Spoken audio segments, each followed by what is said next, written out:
السلام مولاي السلام السلام عليك يا أبا عبد الله وعلى الأرواح التي حلت بفنائك.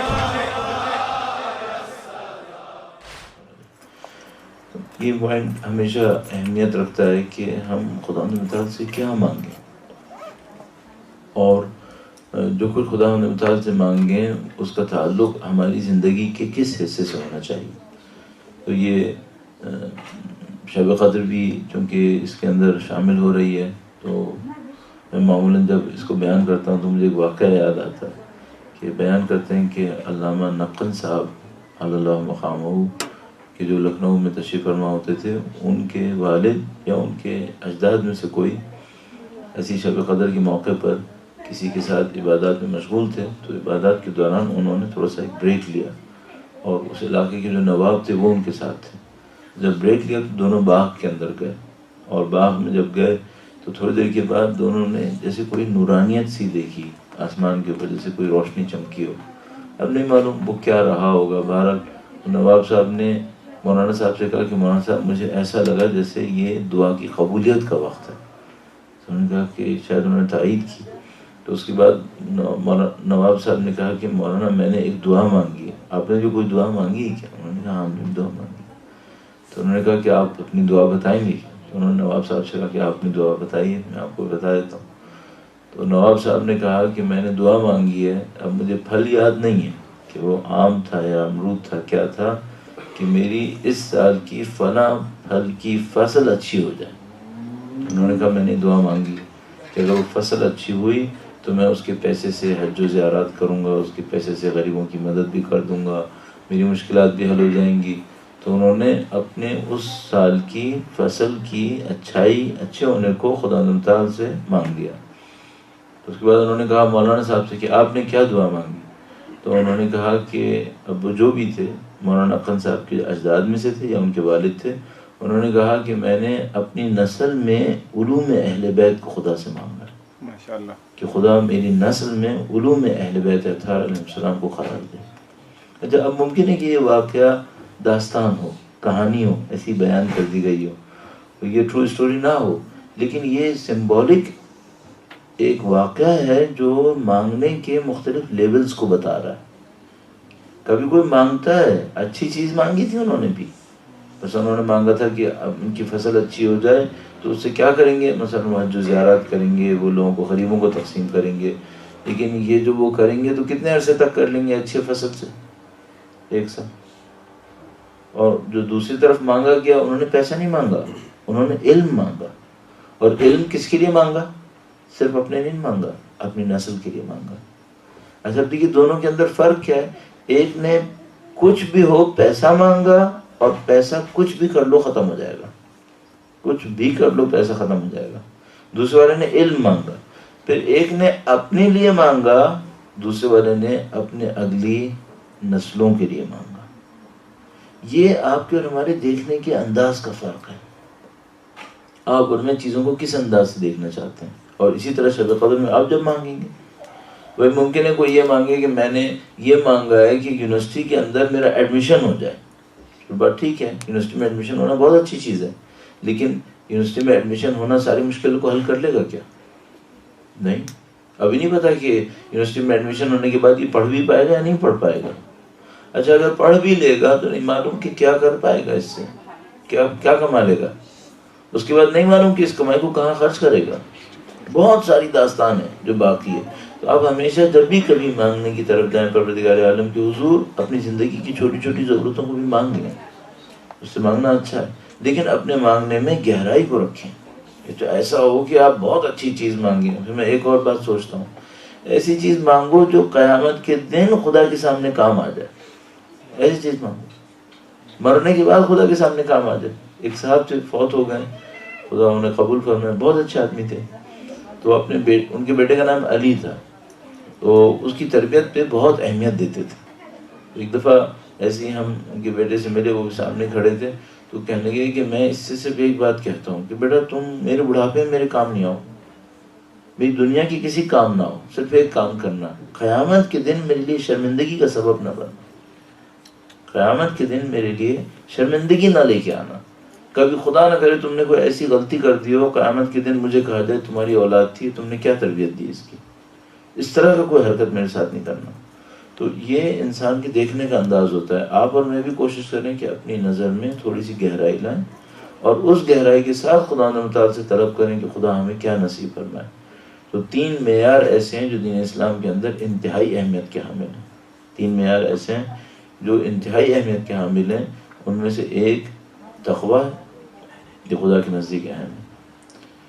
دوسرا خدا کے نزدیک علم بمعنی واقعی جو یونیورسٹیز میں پڑھایا جاتا ہے، یہ بھی ایک علم ہے. اس کا کوئی انکار نہیں کرے گا، اسے کوئی جہالت نہیں کہے گا. لیکن علم وہ ہوتا ہے جو بندوں کے کام آئے. ایک علم نافع ہوتا ہے، فائدہ مند علم، اور ایک علم غیر نافع ہوتا ہے جو بندوں کے کام نہیں آتا. علم نافع اچھا ہے. پھر جو بندوں کے کام آتا ہے وہ کبھی تھوڑی دیر کے لیے کام آتا ہے، کبھی قیامت تک کام آتا ہے. علم نافع کہتے ہیں. ایک روایت آپ کی خدمت میں عرض کروں گا. درود بھیجے گا محمد و آل محمد. اللہم صلی علی محمد و آل محمد. گویا مولا 5ویں امام محمد باقر علیہ السلام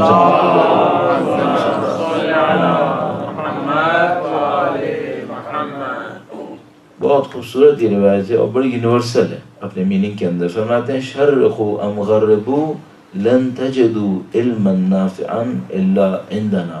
فرمایا مشرق میں جاؤ یا مغرب میں جاؤ، مفید علم ہمارے سوا کسی کے پاس نہیں پاؤ گے. مشرق میں جاؤ یا مغرب میں جاؤ، مفید علم ہمارے سوا کسی کے پاس نہیں پاؤ گے. اچھا ممکن ہے یہاں پہ رہنے والا، کہیں بھی رہنے والا کوئی یہ کہے کہ بھائی فریج کا کیسے بنتا ہے، کیوں؟ یہ بھی تو ایک مفید علم ہے، لوگوں کے کام آتا ہے کہ بھئی ان کے کھانے خراب نہ ہو جائیں، بہت ساری چیزوں کا فائدہ ہے. یہ مفید علم ہے. تو اب ہمیں یہ دیکھنا پڑے گا یہ جو مفید علم ہے یہ باٹم لائن میں جا کے دیتا کیا ہے. اس سے زیادہ مفید علم کیا ہو سکتا ہے. ایک دفعہ میں ایک گاؤں میں تھا جمعے کی نماز میں. بہت دور افتادہ ایک گاؤں تھا. وہاں پہ بہت اچھی جگہ انہوں نے چھوٹی سی پہاڑی کے اوپر انہوں نے مسجد چھوٹی سی بنائی ہوئی تھی. وہاں جمعے کی نماز پڑھ رہا تھا. تو اچانک میرے ذہن میں آیا کہ جو گاؤں کے لوگ ہیں نا یہ بہت اچھے ہیں، کیونکہ یہاں پر وہ شہر کی زندگی کے جرائم نہیں ہوتے.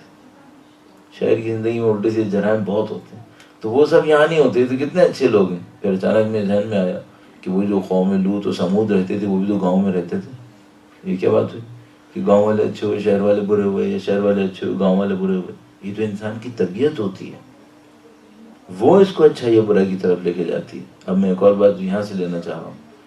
فریج کھانا 2 دن بچا کے رکھ لے یا 7 دن بچا کے رکھے، یہ اتنا امپورٹنٹ نہیں ہے. کھانا کھا کے انسان نے کیا کیا ہے یہ امپورٹنٹ ہے.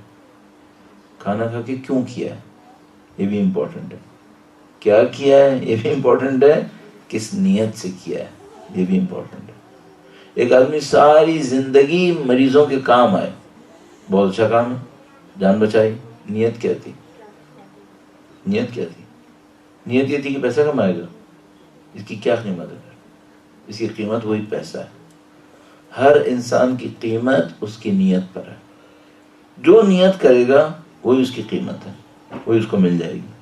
یہ جو اہل بیت نے فرمایا مفید علم ہمارے سوا کہیں نہیں پاؤ گے، یہ مفید علم اس سینس کے اندر بہت دور تک بات جائے گی پھر، اور اس کے ہم اثرات بھی دیکھتے ہیں دنیا کے اندر. تو آپ اور میں کیا کریں؟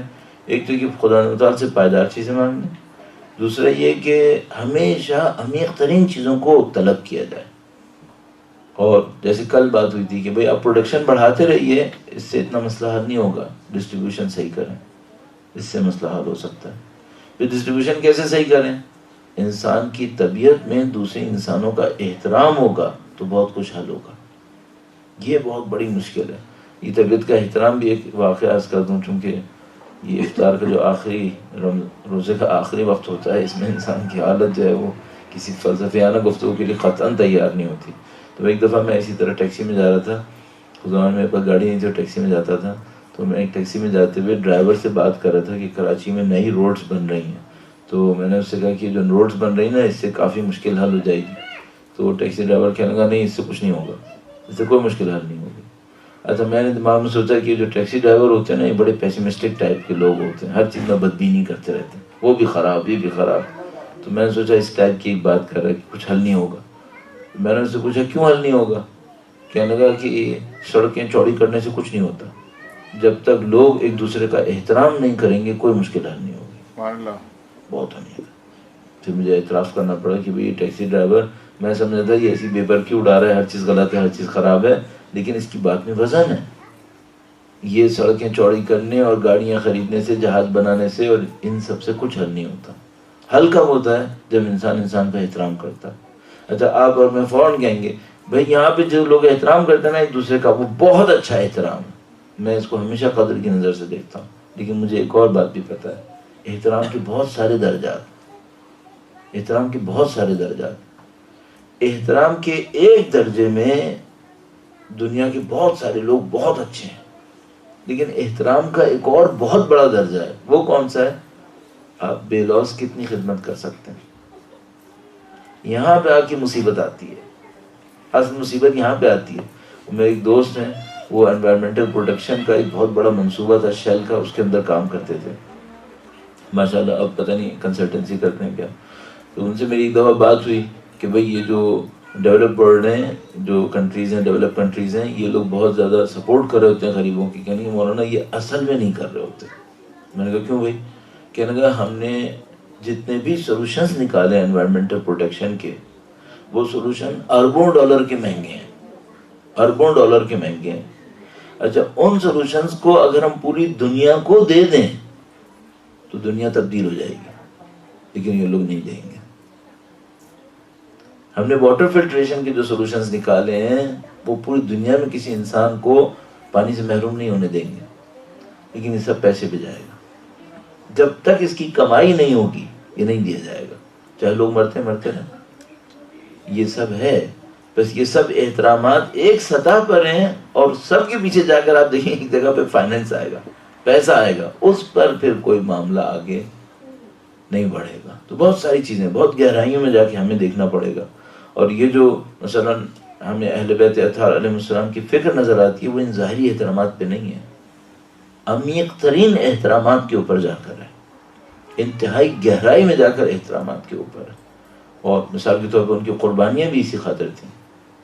میں کبھی کبھی سوچتا ہوں کہ ہمارے پاس اہل بیت اطہار معصومین علیہ السلام میں سب سے زیادہ جن کی دعائیں موجود ہیں وہ ہمارے چوتھے امام زین العابدین علیہ السلام ہیں. درود بھیجو اللہم صلی علی محمد و آل محمد. حسین